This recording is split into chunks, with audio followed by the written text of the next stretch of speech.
कैसे जुड़े हम भगवान से, कैसे उनके सानिध्य में आए, कैसे वो सुकून प्राप्त करें। मन करता है पूजा करें, मन करता है भगवान का नाम लें, मन करता है श्रीमद् भगवत गीता पढ़ें, लेकिन सिर्फ मन करता है। इस लोक से उस लोक में जाना है, भगवान के लोक में। तो इस लोक में रह के ये श्लोक पढ़िए, तभी इस लोक से उस लोक जा सकते हैं। रात को सोते समय इस माला को अपने मोबाइल के ऊपर रख के सोइए। धीरे धीरे माला मोबाइल की ऊर्जा भी बदल देगी। आपका जो भी मनी है, आपके पास जो भी दौलत शौहरत जो कुछ भी है, वो जीरो है।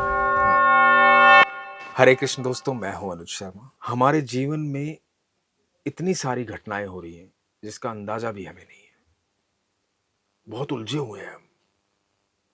हर जीव सुलझना चाहता है, हर व्यक्ति सुलझना चाहता है, हर व्यक्ति आराम से रहना चाहता है, सुकून चाहता है, और उस सुकून की तलाश में भागता हुआ जा रहा है। कहाँ भागता हुआ जा रहा है उसे पता भी नहीं है। यदि किसी से कोई पूछा जाए कि भाई आपका दुख क्या है, उस दुख का भी नहीं पता कि वो दुख क्या है, पर दुख है।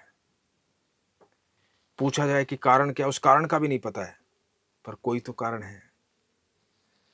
तो जिंदगी में जिंदगी को सुकून से भरने के लिए ना, सारे कार्य करते हुए, सब कुछ करते हुए सुकून जिंदगी में भरने के लिए सबसे जरूरी है अध्यात्म,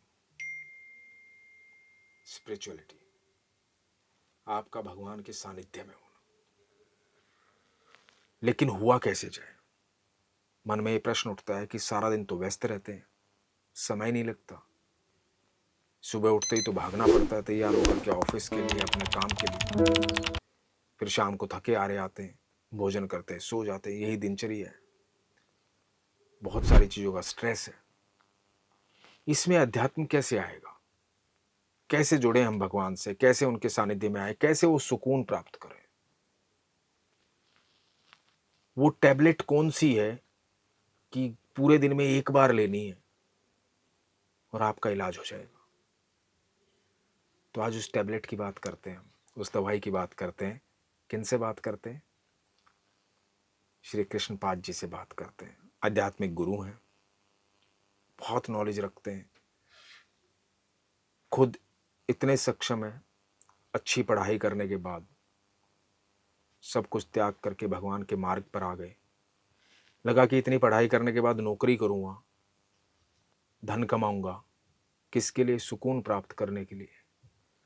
तो सुकून प्राप्त करने के लिए इतनी पढ़ाई करने के बाद इतनी सारी मेहनत क्यों करनी है इस तरह की? सीधा सुकून को ही प्राप्त कर लेता। तो जो सांसारिक सुख था उसको इसलिए छोड़ा क्योंकि परम सुख दिखाई दे गया था। तो कैसे जीवन में आप वो परम सुख ला सकते हैं, उस पर आज चर्चा करते हैं। कृष्णपाद जी, आपका स्वागत है आप के स्टूडियो में। हरे कृष्ण। हरे कृष्ण।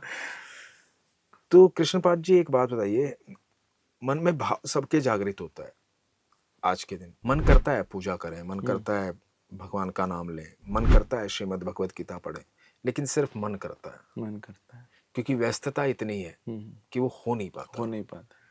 तो इस भाग दौड़ की जिंदगी में ये बताइए कि कैसे हम भगवान के सानिध्य में आए, कैसे उनके सानिध्य में आकर के उस सुकून को प्राप्त करें?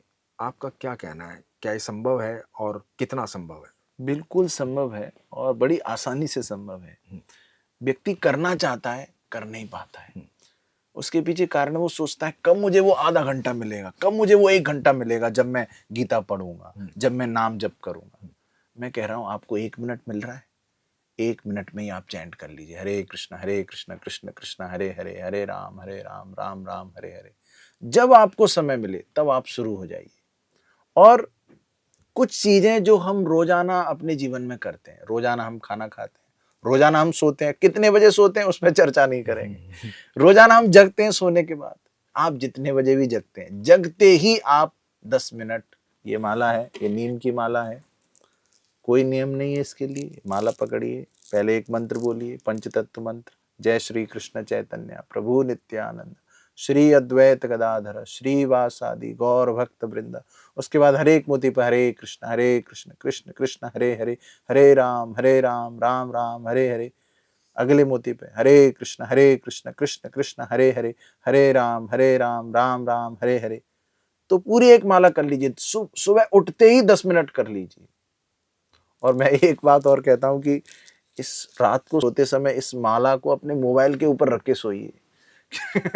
सुबह जगते ही आपकी दृष्टि मोबाइल पे जाएगी, मोबाइल को उठाओगे लेकिन उससे पहले माला दिख जाएगी।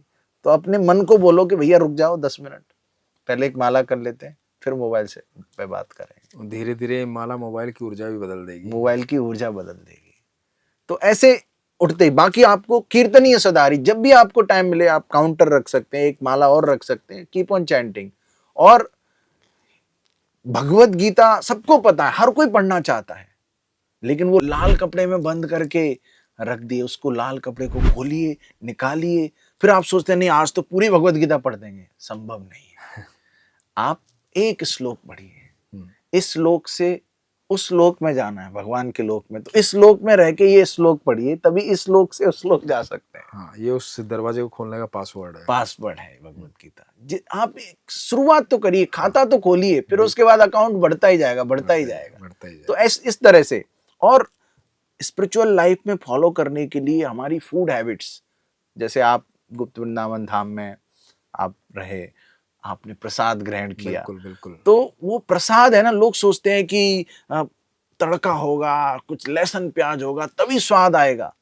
शुद्ध सात्विक प्रसाद बना के भगवान को भोग लगाइए। हाँ। और उसको ग्रहण कीजिए। उतना भी नहीं कर सकते हो तो एक फल लेके आइए, फल को 2 मिनट भगवान को अर्पित कीजिए। जल का 1 गिलास ले लो, उसमें एक तुलसी डाल के 2 मिनट भगवान को पिला दो, उसको पी लो।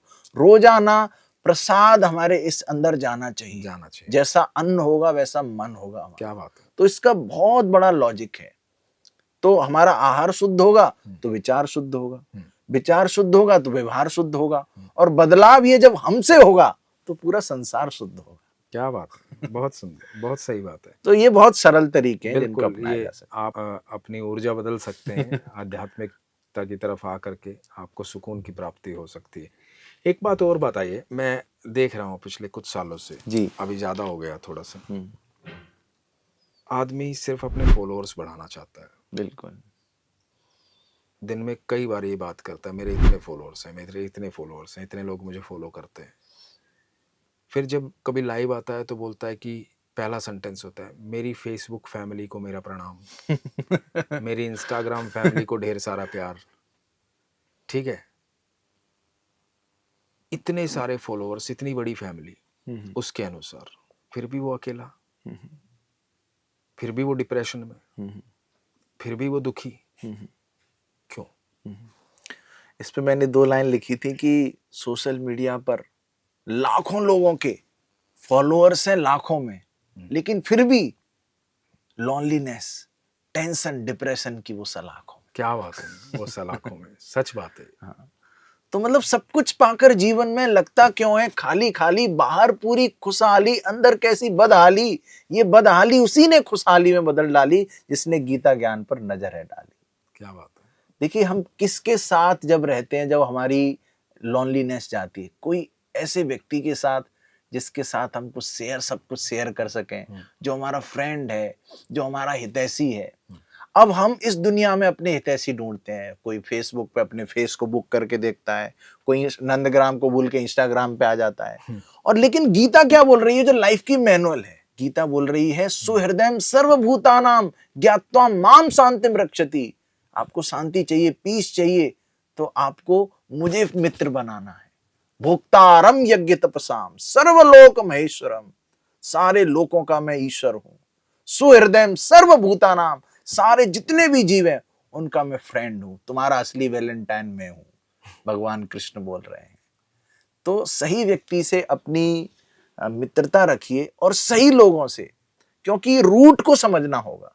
रूट ये है कि हम भगवान कृष्ण के अंश हैं। ममे वांसो जीवलोके जीभूत सनातना, हमारा उनसे शाश्वत संबंध है। और तो भगवान से हमें संबंध बनाना है, और ऐसे लोग जो उनसे संबंध बना रहे हैं। जैसे हम गुप्त वृंदावन धाम में थे, हम सभी 4-5 जो थे, हम सब लोग भक्त कैटेगरी के लोग थे। तो भगवान से भी संबंध बना, बहुत प्रैक्टिकल बात है। भगवान के मंदिर गए, वहां पे भी हमें आनंद आया भगवान से रिलेशनशिप में, और साथ में भी कितना आनंद आया। बिल्कुल बिल्कुल। तो सारी रिलेशनशिप्स का जो रूट है वो है भगवान। भगवान उसका उद्देश्य होना चाहिए। बिल्कुल। तब ये लॉनलीनेस और ये सब ऐसे ही चला जाए।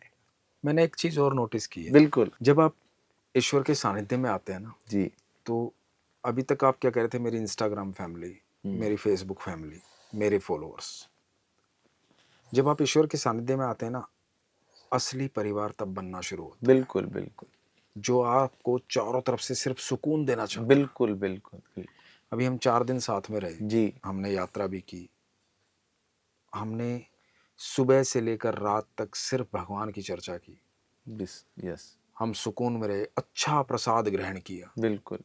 शारीरिक शांति मिली, हम्म, आत्मिक शांति मिली, बिल्कुल सुकून में रहे, बिल्कुल क्योंकि चारों तरफ वही ऊर्जाएं थी बिल्कुल जो सब भगवान के सानिध्य में थी। बिल्कुल और फिर वो भगवान अपने आप उस परिवार को बड़ा बनाते बड़ा रहते हैं, बनाते हैं। क्योंकि हमारी जैसी ऊर्जा होगी वैसे ही तो सामने वाला मिलेगा बिल्कुल हमें। बिल्कुल बिल्कुल तो मैं तो ये कहूँगा कि ये जो फेसबुक फैमिली है और इंस्टाग्राम फैमिली है और यूट्यूब फैमिली है, इस फैमिली को भी ऐसी फैमिली बना दो जहाँ ऊर्जा का प्रवाह निरंतर होता रहे और आप सलाखों के पीछे ना रहो, आप दुखी ना रहो, परेशान ना रहो, डिप्रेशन में ना रहो। ये परिवार भी उस ऊर्जा का प्रवाह करे, ये सारा परिवार उस ऊर्जा का प्रवाह करे कि आपको कभी डिप्रेशन महसूस ना होने दे। तो आपके पास यदि ये क्षमता ईश्वर ने आपको दी है कि आपको बहुत लोग फॉलो करते हैं, आप सेलिब्रिटी हैं, आप लोग इस मकाम पे पहुँचे हैं, आपने मेहनत करके कि आपको लोग प्यार करते हैं, लोग आपको सुनना चाहते हैं, देखना चाहते हैं, तो मैं ये कहूँगा कि आपको जब ईश्वर ने ऐसा पद दिया है तो अपने विचारों से इस परिवार के भी विचार बदल दो। क्या सही बात विचारों कही। का सही विचारों का पिरोना होना चाहिए जीवन में, सही विचारों का एक दूसरे के साथ आदान प्रदान होना चाहिए। तो ये परिवार जो है ना बहुत बड़ा बन सकता है और आप लोगों को सुकून में रखेंगे और लोग आपको सुकून में रखेंगे यदि हम उस ईश्वर के सानिध्य में रहेंगे और इन विचारों को प्रकट करेंगे। तो कभी फिर डिप्रेशन नहीं होगा, कभी कभी ऐसा मायूस नहीं होंगे और आपको ये कभी लगेगा नहीं कि आप अकेले हैं, है ना? जी जी तो मुझे लगता है कि ये करना चाहिए बिल्कुल और करना चाहिए। खास तौर से उस व्यक्ति को तो करना चाहिए जिसको भगवान ने ऐसे पद पे बिठाया है कि जिसको बहुत लोग सुनते हैं बिल्कुल और बिल्कुल बहुत लोग बिल्कुल फॉलो करते हैं, बिल्कुल तो उसको तो ये जरूर करना चाहिए। बिल्कुल। आपने ये बात कही, मुझे एक बात याद आ गई। एक जीरो है, उसके सामने एक और जीरो रखेंगे तो भी उसकी वैल्यू जीरो रहेगी। बिल्कुल। उसके सामने 5 जीरो और रख दीजिए आप, तो भी जीरो, 10 रख दो, 100 रख दो, फिर भी जीरो रहेगी उसकी वैल्यू। बिल्कुल। लेकिन जब उसके सामने एक लगा देंगे तो एक जीरो तो वैल्यू हो गई 10, 2 जीरो तो 100, 3 जीरो तो 1000, ऐसे वैल्यू बढ़ती जाएगी। बिल्कुल। तो आपका जो भी फेम है, आपका जो भी मनी है, आपके पास जो भी दौलत शौहरत जो कुछ भी है, वो जीरो है। हाँ। और उसके सामने कितने भी जीरो लगा दो, आपको सुकून नहीं मिलेगा। नहीं मिलेगा। अब उसके सामने एक जो है वो कृष्ण है, हाँ। वो लगा दो आप, क्या बात है। तो आप फेमस हैं। कृष्ण के लिए फेमस बनो, कृष्ण के नाम का प्रचार करो, कृष्ण की शिक्षाओं का प्रचार करो। बिल्कुल। आप बहुत अच्छा बोल सकते हैं, कृष्ण के बारे में बोलो, बोलो कृष्ण, भजो कृष्ण, करो कृष्ण शिक्षा, कृष्ण की शिक्षा करो। बिल्कुल। तो आपको भी आनंद मिलेगा। आम के आम, गुठलियों के दाम, फायदा ही फायदा है। ये बड़ी आप वन लाइनर बहुत सुंदर बोलते हैं। तो मैं एक बात और पूछना चाहूँगा प्रभु जी, लोग मतलब जो व्यस्तता का जीवन है वो तो चल ही रहा है और बहुत सारी चीज़ें बदल गई हैं, मतलब परिवार के पास परिवार के लिए भी समय नहीं है। एक तो ये फेसबुक परिवार था, एक जो खुद का परिवार है। आप किसी भी घर में जाइए, एक कोने में बाप बैठा होगा, एक कोने में बेटा बैठा होगा, एक कोने में माँ बैठी होगी, सबके हाथ में मोबाइल होगा। सब अपनी अपनी दुनिया, इतनी सी दुनिया में पूरी दुनिया क्रिएट कर चुके हैं। इस दुनिया से बाहर कुछ दिखाई नहीं देता उनको। और इसी दुनिया में मतलब आपने जैसे एक बड़ी सुंदर बात कही कि आप इस माला को मोबाइल के ऊपर रख लो, क्योंकि आप सोचो कि सुबह उठते ही सबसे पहली क्रिया व्यक्ति की क्या हो रही है, वो उठा के मोबाइल देख रहा है, मोबाइल देख रहा है ना? और वो एक फेक दुनिया के अंदर एंटर कर रहा फेक है, दुनिया के अंदर जो है ही नहीं बेसिकली। आप कितने सारे रील्स देखते हो, ये सब देखते हो, मतलब वो एक फेक दुनिया है। थोड़ी देर आप हंस लिए, वो आप क्यों कर रहे हो? थोड़ी देर का सुकून पाने के लिए। लेकिन जैसे ही वो 30 सेकंड की रील खत्म हो गई, आपका सुकून खत्म हो गया। बिल्कुल, है ना? आपको जो लाफ्टर आया वो खत्म हो गया 30 सेकंड में। तो आप 30 सेकंड के लिए, उस 30 सेकंड के लाफ्टर के लिए आप 2-2 3-3 घंटे उस मोबाइल को रोल करते रहते हैं। बिल्कुल बिल्कुल, है ना? और हम जो चर्चा कर रहे हैं उस 30 सेकंड ना होकर के वो 300 घंटे हो, 3 करोड़ घंटे हो, 3 लाख घंटे हो, जब तक आप धरती पर हो तब तक आप बिल्कुल हर मोमेंट को एंजॉय करो। बिल्कुल हर क्षण को आप एंजॉय कर सको, हम उसकी बात कर रहे हैं, है ना? मुझे एक बात और बताइए कि बहुत सारे लोग प्रश्न पूछते हैं, मेरा आंसर थोड़ा सा मेरे अनुभव से होता है, लेकिन मैं आपके अनुभव से जानना चाहता हूँ, क्योंकि आप बिल्कुल नियम से चलने वाले व्यक्ति हैं। तो बहुत सारे लोग पूछते हैं कि श्रीमद् भगवत गीता है, उसको पढ़ने का कोई नियम है? वो किस समय पढ़नी चाहिए, कब पढ़नी चाहिए, और क्या कोई तरीका है उसको पढ़ने का, कि क्या कोई ऐसी नियमावली है कि आप तब पढ़ सकते हैं, या कोई विशेष दिन है? इस तरह की, मतलब इस तरह के प्रश्न लोगों के हैं। बिल्कुल बिल्कुल। तो आप ये बताइए कि श्रीमद् भगवत गीता को कब कैसे पढ़ा जा सकता है? बिल्कुल सीधी बात बोलता हूँ, इसको पढ़ने का कोई नियम नहीं है। जब आपको समय मिले उठाइए और पढ़ना शुरू करिए। लेकिन यदि आप अच्छे मन से ब्रह्म मुहूर्त में स्नान करके पढ़ते हैं, सात्विक जगह पर पढ़ते हैं, तो प्रभाव ज्यादा होता है। कोशिश करिए कि आप ऐसी जगह जहां पे आप सो रहे हैं लेटते हुए, उस तरह से ना पढ़ें, क्योंकि कुछ जगह होती है जो तमोगुणी होती है। हाँ। और ये जो ज्ञान है वो सतोगुण से भी ऊपर का ज्ञान है। हाँ। 3 गुण का होता है ज्ञान, एक तमोगुण का ज्ञान, एक रजोगुण का ज्ञान, एक सतोगुण से भी ऊपर होता है शुद्ध सतोगुण। हाँ। जो आध्यात्मिक ज्ञान है। तो इस तरह से आप इसको लीजिए, ज्यादा दिमाग में रूल्स एंड रेगुलेशंस को मत फंसाइए, बी सिंपल, बी कूल। और जब भी आपको समय मिले, आप ट्रेवल कर रहे हैं, गीता साथ में लेके जाइए जी। अब आपको ज्यादा लग रहा है तो एक कवर रख लीजिए, इसका उस कवर से निकालिए और इसको पढ़ना शुरू कर दीजिए। जब भी मौका लगे आप जीवन में चौका लगा दो बस। क्या बात, सिंपल सी बात है। बड़ी है। आपने बहुत लोगों का प्रश्न होता है जी हाँ बिल्कुल। तो, और इसका बहुत सरल उत्तर भी दिया आपने, दिया, कंफर्ट कर दिया उन लोगों को कि भाई अब सोचो मत, वो लाल कपड़े को खोलो और जो बरसों से रखी हुई श्रीमद् भगवत गीता है उसको उठाओ, भगवान को प्रणाम करो, और ये सौभाग्य समझो कि आपने अपने परिवार में, खानदान में जो बरसों से रखी हुई है गीता, तो सबके घर पे बिल्कुल सबके घर रखी हुई है, आपको ये सौभाग्य मिला कि आपने उस लाल कपड़े की गांठ को खोला और उसको पढ़ना शुरू किया। बिल्कुल। तो इसके लिए धन्यवाद करो प्रभु का, इसको पढ़ना शुरू करो और फिर आनंद लो जीवन का। तो एक बात और बताइए कृष्णपाद जी, सबसे बड़ी समस्या आज के दिन जो हो रही है ना, वो है रिलेशनशिप। बिल्कुल। अविवाहितों के साथ भी और विवाहितों के साथ भी। बिल्कुल। आदमी एक रिश्ते में सस्टेन ही नहीं कर पा रहा, चाहे वो प्रेम का हो, चाहे वो मित्रता का हो, चाहे वो पति पत्नी का हो, सर्वाइव ही नहीं कर पा रहा। बहुत जल्दी जल्दी रिश्ते टूट रहे हैं। मतलब ये तो मुझे लगता है कि मजबूरी समझने लगा है इंसान कि मैं इस माता पिता की संतान हूं तो माता पिता के पास रहूं, नहीं तो उसका बस चले तो उनको भी छोड़ दे, और छोड़ ही देते हैं एक समय बिल्कुल के बाद, बिल्कुल। है ना। तो ये रिलेशनशिप को कैसे मेंटेन किया जाए, इस समस्या को कैसे सुलझाया जाए आपकी नज़र में? बहुत ही ज्वलंत प्रश्न आपने पूछा है। इसका एक आंसर चैतन्य चरितामृत में श्रीला कृष्णदास कविराज गोस्वामी देते हैं। आत्मेंद्रिय प्रीति वांछा तारे वाले काम, कृष्णेंद्रिय प्रीति इच्छा धरे प्रेम नाम। जब कोई भी काम व्यक्ति खुद की इंद्रियों को पूर्ण करने के लिए करता है, संतुष्ट करने के लिए करता है, उसको काम बोलते हैं, उसको लस्ट बोलते हैं। जब कोई व्यक्ति कोई भी कार्य भगवान कृष्ण की इंद्रियों को पूर्ति करने के लिए, उनके आनंद के लिए करता है, उसको प्रेम बोलते हैं। तो कोई पूछ सकता है इससे रिलेशनशिप से क्या इसका रिलेशन है? रिलेशनशिप से भी इसका ये रिलेशन है, क्योंकि हमारा जो मूल रिलेशन है वो भगवान कृष्ण से है। और इस दुनिया में जितने भी रिलेशन है वो टेम्परेरी है। इसलिए रिश्तों में खटास है, रिश्तों में खटास है। तो खटास को मिठास में बनाना है तो ये समझना है कि वो भी कृष्ण का दास है, मैं भी कृष्ण का दास है, तब ये खटास मिठास में बदल जाएगी। मान लीजिए मैं प्रैक्टिकल एग्जांपल देता हूं, पति पत्नी बच्चे एक घर में रह रहे हैं, सबको एक अंडरस्टैंडिंग है कि हम सब लोग इस धरती पर आए हैं एक परिवार में। इस जन्म से पहले भी हम जाने कितने परिवारों में रहे हैं, तो ये जो परिवार मिला इस जन्म के लिए हमें मिला है, ये शाश्वत रिलेशनशिप नहीं है।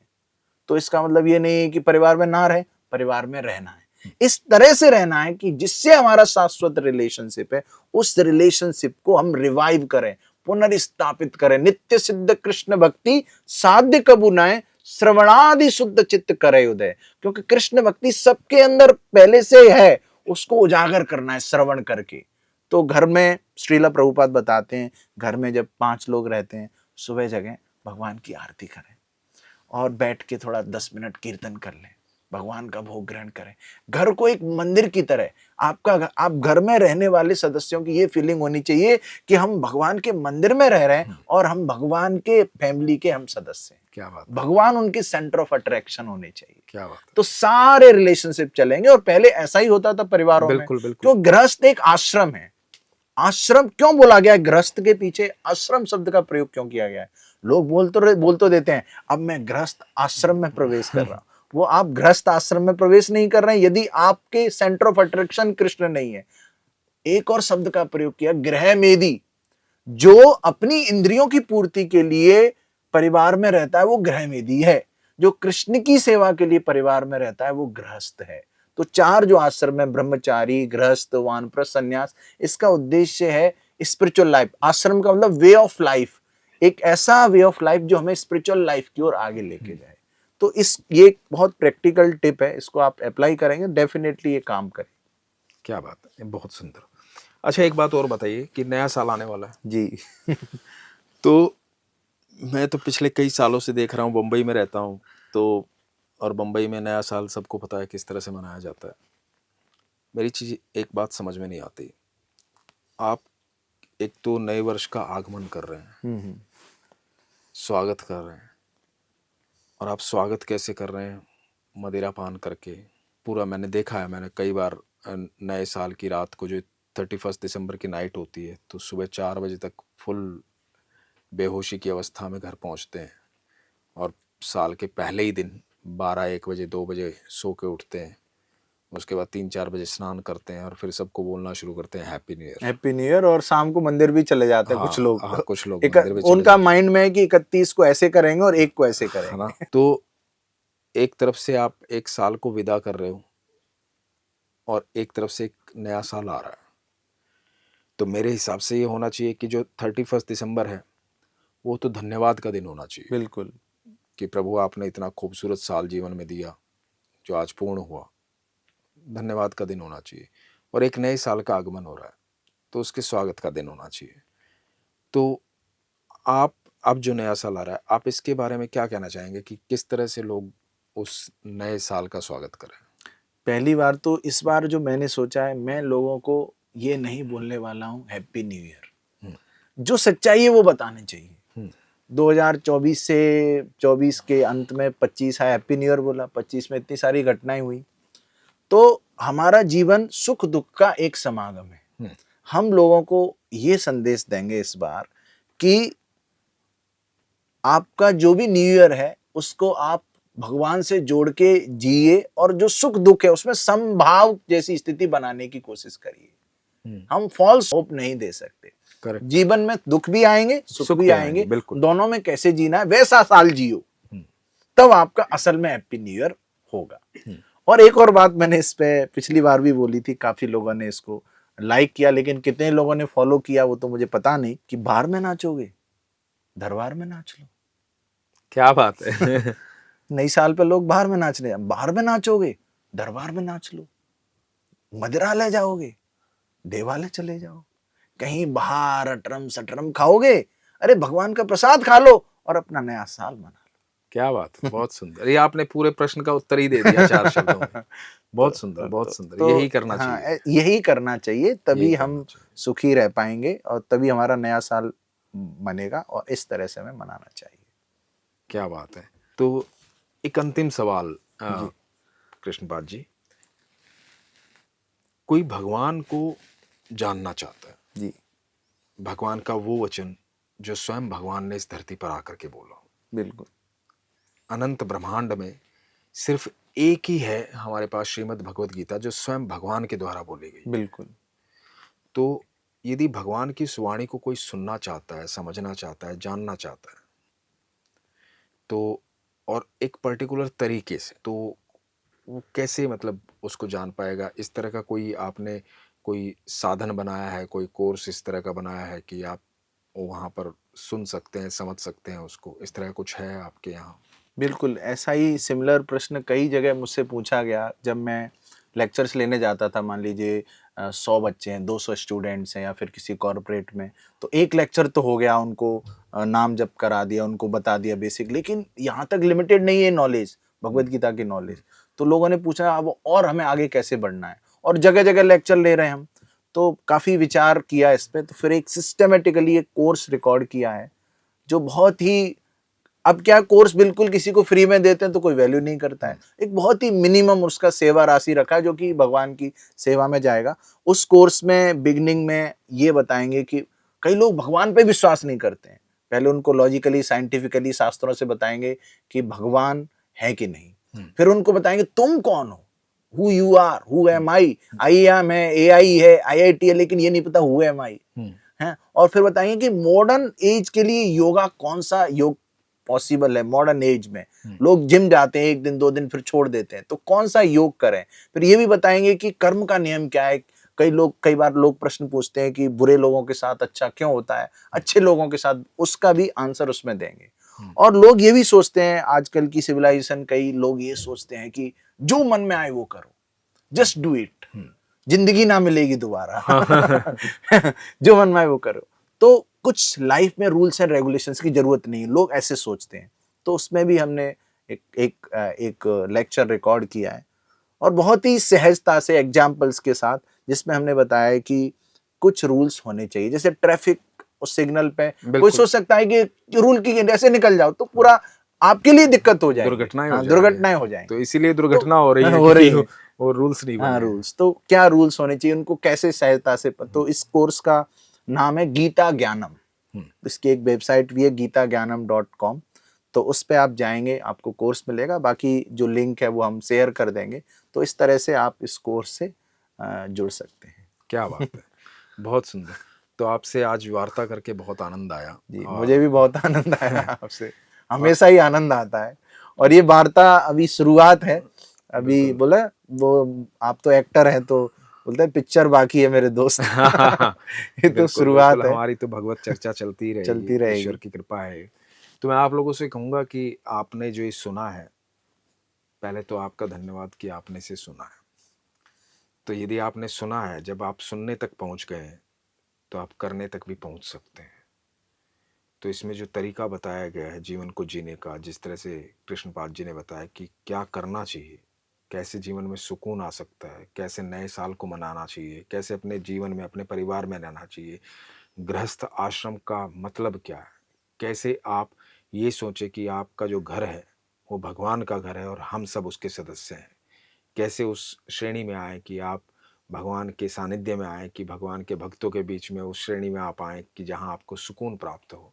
तो ये सारा वृतांत सुनिएगा, आपको फिर से रिपीट सुनना है तो फिर से रिपीट सुनिएगा, समझिएगा और इसको जीवन में अपनाइएगा, ऐसी उम्मीद मैं आपसे रखता हूँ। अपने विश्वास को मजबूत रखिएगा, अपना ख्याल रखिएगा। हरे कृष्ण। हरे कृष्ण।